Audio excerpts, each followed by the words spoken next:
السلام عليكم. تعالوا معايا النهاردة هنعمل معاكم فطاير جميلة جدا، روعة ورهيبة. الفطاير دي تنفع فطار وتنفع عشاء وتنفع جنب كوباية الشاي كده لما يجيلك حد.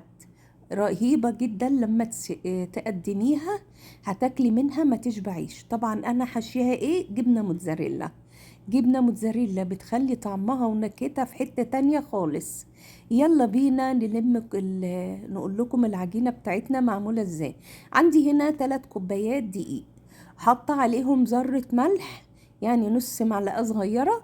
حاطة عليهم معلقة خميرة ومعلقة بيكنج باودر ومعلقة سكر، وهعجنها وهحط عليها بيضتين. ماشي، دي عجينة ال10 دقايق. ممكن تعجنيها من غير بيض، ما تحطيش فيها بيض، بس انا بحب ارفع القيمة الغذائية للعجينة بتاعتي. يلا بينا بقى نعجنها، ومعاها كمان 3 معالق زيت محطوطين جوه العجينة. وعجنتها بكوباية حليب وكوباية مية، طبعا كوبايات صغيرة مش كبيرة، يعني حوالي كوباية كبيرة.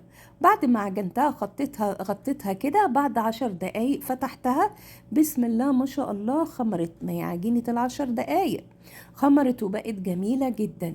يلا بينا بقى اجيب طبق، والطبق ده هحط فيه حبة زيت كده صغننين عشان العجينة بتاعتي وانا بفردها ما تلزقش في في الطبق. يلا بينا بقى نقطع حتة عجينة وكله كده بايدينا. انا عجينتي ال10 دقايق دي هشة وجميلة. بصوا، بتتفرد بالايد، لا مردانة ولا اي حاجة. بايديكي كده تفرديها، وانا عارفة عجينتي جميلة زي ما انتوا شايفينها كده، طرية رهيبة جدا. وزي ما انتوا شايفين يدوبك 10 دقايق كانت جاهزة. نبدأ نفرد فيها كده، وعايزينها تبقى مستطيلة زي ما انتوا شايفين.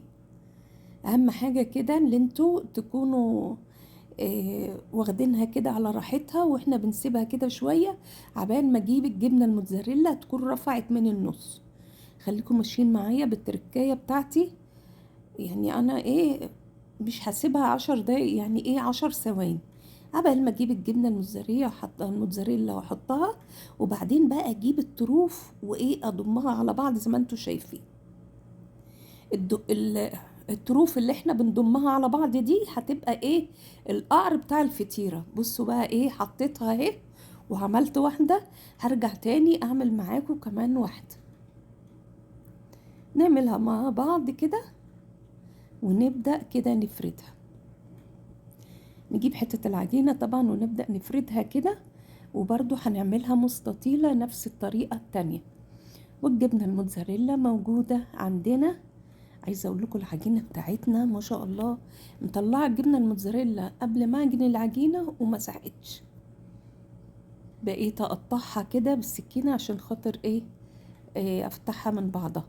يلا بينا كده، حطينا الجبنه الموتزاريلا وهنقفل نفس الطريقه. الطريقه كده هتقفليها وتقلبيها على الناحيه التانية. ماشي، خلاص كده خلصتها. هخلص كله بنفس الطريقة. بصي، يا تجيبي سكينة حادة كده وتفتحيها، يا تجيبي مقص مخصص للمطبخ. انا عندي ده وعندي ده، بس انا حبيت اقول لكم. انا فتحتها دي بالسكينة، التانية هفتحها او موس عندك كده اللي هو الموس بتاع الاكل. وبرضو جبت المقص الصغير ده، هبدأ بقى افتح الباقي بيها. يعني تفتحيها بالطريقة المتوفرة عندك. ماشي،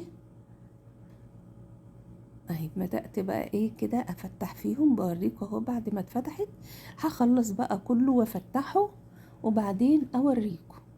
وتوسعوا الفتحات بتاعتها عشان تبقى عاملة زي المركب كده. بصوا ما شاء الله، الفطاير بتاعتي كده كلها بسم الله ما شاء الله جميلة جدا. بصوا كده بسم الله ما شاء الله.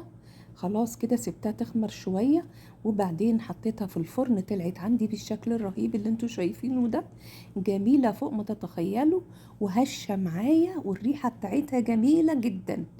روعة روعة روعة. يلا قوليلي بقى ايه رأيكم فيها، وما تنسوش تقولولي انتوا بتتابعوني منين. والسلام عليكم.